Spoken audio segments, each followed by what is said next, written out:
इस बात में कोई शक नहीं कि जैसे जैसे साइंस तरक्की कर रही है वैसे वैसे हमें नई चीजें जानने को मिलती हैं।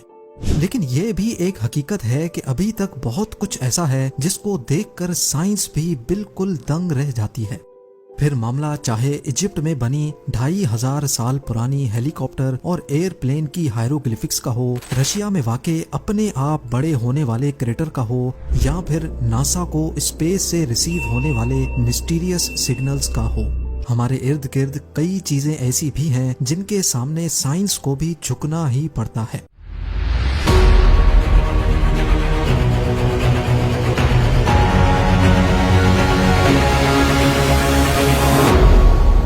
जेम टीवी की वीडियोस में एक बार फिर से खुशामदीद। नाजरीन, आज आप 5 ऐसी ही मिस्ट्रीज के बारे में जानेंगे जिनकी असल हकीकत आज तक किसी को भी मालूम नहीं पड़ सकी। तो आइए शुरू करते हैं।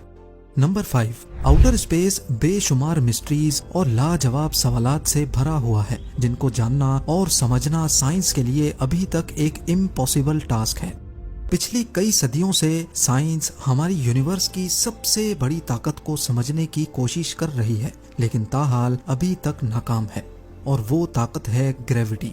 जिस तरह अर्थ की ग्रेविटी तमाम ऑब्जेक्ट्स को अपनी तरफ अट्रैक्ट करती है, इसी तरह सूरज की ग्रेविटी अर्थ समेत सोलर सिस्टम के दूसरे प्लैनेट्स को भी अपनी तरफ अट्रैक्ट करती है। लेकिन सूरज को किसकी ग्रेविटी अपनी जगह रहने पर मजबूर कर रही है? सूरज तो बहुत छोटी बात है, करोड़ों अरबों गैलेक्सीज, और इन गैलेक्सीज के स्ट्रक्चर को कौन सी ग्रेविटी ने बना रखा है? कोई तो ऐसी चीज जरूर है जिसका मास इतना ज्यादा है कि वो इन तमाम गैलेक्सीज को अपनी अपनी जगह पर मेंटेन किए हुए है। साइंसदानों ने इस ना दिखने वाली ग्रेविटी को डार्क मैटर का नाम दिया है, और ये मैटर हमारी यूनिवर्स के 85% मास को कवर करता है। पर हैरत की बात यह है कि पिछली कई सदियों से इस पर स्टडी करने के बावजूद भी हम इतने ज्यादा फैले हुए इस मैटर के बारे में ना कुछ जानते हैं, और ना ही इसको हबल या फिर जेम्स वेब जैसे पावरफुल टेलीस्कोप से देख सकते हैं। साइंस सिर्फ इतना जानती है कि डार्क मैटर मास का एक थ्योरेटिकल वर्जन है जिसको ना हम देख सकते हैं और ना ही महसूस कर सकते हैं, लेकिन इसकी ग्रेविटी की वजह से इस यूनिवर्स का पूरा सिस्टम चल रहा है। नंबर 4, बेशक दुनिया के पावरफुल टेलीस्कोप से हम 13.1 बिलियन लाइट ईयर्स दूर गैलेक्सीज को देख सकते हैं, ब्लैक होल की फोटो कैप्चर करने में कामयाब भी हो चुके हैं, और साइंस की पावर इस्तेमाल करके हम 14 करोड़ किलोमीटर दूर मार्स पर कई रोवर्स भी भेज चुके हैं। लेकिन सबसे बड़ी हकीकत ये है कि ये तमाम मिशंस हम जिस प्लेनेट पर रहकर कर रहे हैं उसके ओशंस को अभी तक एक्सप्लोर नहीं कर पाए। करीब 80% से भी ज्यादा ओशन के हिस्से ऐसे हैं जहां की दुनिया हमारी दुनिया से बिल्कुल कटी हुई है। ओशन का deepest point Mariana trench 11,022 metres गहरा है, लेकिन हम इंसानों ने ओशन का सिर्फ वो हिस्सा अभी तक एक्सप्लोर किया है जो सिर्फ 200 मीटर्स गहरा है। इस पॉइंट को ट्वाइलाइट जोन कहा जाता है, जहां सूरज की रोशनी ना होने के बराबर है। लाइट के अलावा यहाँ प्रेशर 320 पाउंड्स पर स्क्वायर इंच होता है। ये इतना ज्यादा है कि जैसे किसी ने इंसान के जिस्म के सिर्फ 1 इंच के हिस्से पर ट्रैक्टर का टायर रख दिया हो।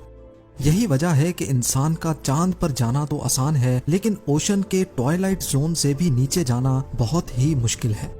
एक एस्टिमेट के मुताबिक ट्वाइलाइट जोन के नीचे जितनी सी लाइफ रहती है, हम उसमें से सिर्फ 5% को एक्सप्लोर करने में कामयाब हुए हैं। बकाया 95% में क्या कुछ है ये अभी तक साइंस के लिए एक मिस्ट्री बनी हुई है। नंबर 3, वैसे तो एक छोटी सी चींटी से लेकर एक बड़े हाथी तक जितने भी लिविंग बींग्स हैं वो प्रॉब्लम्स को सॉल्व करने के लिए अपना ब्रेन इस्तेमाल करते हैं।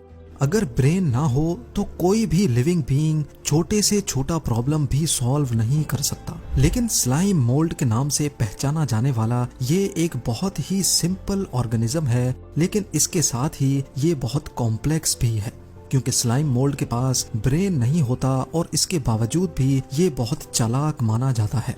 स्लाइम मोल्ड कॉम्प्लेक्स मेजेस को बड़ी आसानी से सॉल्व करता है और ये अपने फायदे के हिसाब से डिसीजंस भी लेता है। हत्ता के साइंसदानों को कई सबूत मिले हैं कि स्लाइम मोल्ड दिन के मुख्तलिफ टाइम को भी पहचान सकता है। लेकिन सवाल ये है कि एक सिंगल ब्रेन सेल ना होने के बावजूद भी स्लाइम मोल्ड ये सब कुछ कैसे करता है? ये सवाल साइंसदानों को आज तक परेशान किए हुए है। नंबर 2, अटलांटिक ओशन को हवाई जहाज के जरिए अकेले पार करने वाली ये हैं एमिलिया एयरहार्ट। अपने बचपन से ही इनको एडवेंचर और फ्लाइंग करने का बहुत शौक था। 1928 में एमिलिया ने अटलांटिक ओशन को अकेले सर करके पूरी दुनिया को हैरान कर दिया, क्योंकि इस दिन से पहले ये काम किसी खातून ने नहीं किया था। इसके बाद 1932 में हवाई से यूएस मेन लैंड तक अकेले प्लेन फ्लाई करके एमिलिया ने वो करके दिखाया जो आज से पहले कोई मेल पायलट भी नहीं कर पाया था। अपने शौक को पूरा करने के लिए और वर्ल्ड रिकॉर्ड बनाने के लिए एमिलिया ने पूरी दुनिया का गोल चक्कर काटने का प्लान बनाया। 2 जुलाई 1937 को अपना वर्ल्ड रिकॉर्ड बनाने के दौरान एमिलिया और उसके साथ मौजूद नेविगेटर फ्रेड नूनान ने रीफ्यूलिंग के लिए पापा न्यू गिनी के शहर लाई में लैंड किया।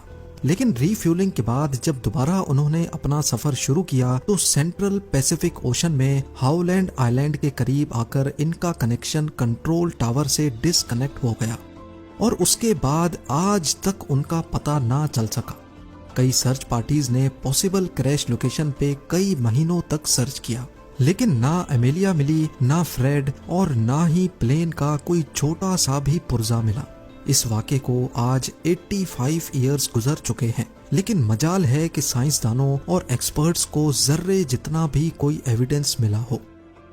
और अब नंबर 1, ये किसी आर्ट गैलरी की पेंटिंग नहीं, बल्कि ये चाइना में मौजूद ज़ेंगजी नेशनल पार्क की रियल फोटोग्राफ है। 322 स्क्वायर किलोमीटर पे फैला ये नेशनल पार्क अपने रंगीन पहाड़ों की वजह से पूरी दुनिया में फेमस है। रंगत से भरी इन खूबसूरत पहाड़ियों और रॉक फॉर्मेशन को देखकर ऐसा लगता है कि इनको शायद किसी ने कलर पेंट किया है। हकीकत में ये बिल्कुल नेचुरल हैं। लेकिन सवाल ये है कि आखिर ऐसा मुमकिन कैसे हुआ? कई साइंसदानों का मानना है कि पहाड़ों के कलरफुल होने की वजह यहाँ मौजूद सैंडस्टोन और मिनरल्स का मिक्सचर है जो कई सालों से केमिकल रिएक्शन कर रहा है। लेकिन ऐसा इत्तेफाक तो कई और जगहों पर भी होता है, तो ये कलरफुल फॉर्मेशन सिर्फ यहीं पर ही क्यों है? जो लोग इस थ्योरी को नहीं मानते उनका कहना है कि अर्थ की टेक्टोनिक मूवमेंट्स की वजह से ये खूबसूरत फॉर्मेशन बनी है। कई सदियां गुजरने के बावजूद भी साइंस अभी तक इस दिलकश और हसीन पहाड़ों के पीछे का असल राज मालूम नहीं कर सकी। उम्मीद है ज़ेम टीवी की ये वीडियो भी आप लोग भरपूर लाइक और शेयर करेंगे। आप लोगों के प्यार भरे कमेंट्स का बेहद शुक्रिया। मिलते हैं अगली शानदार वीडियो में।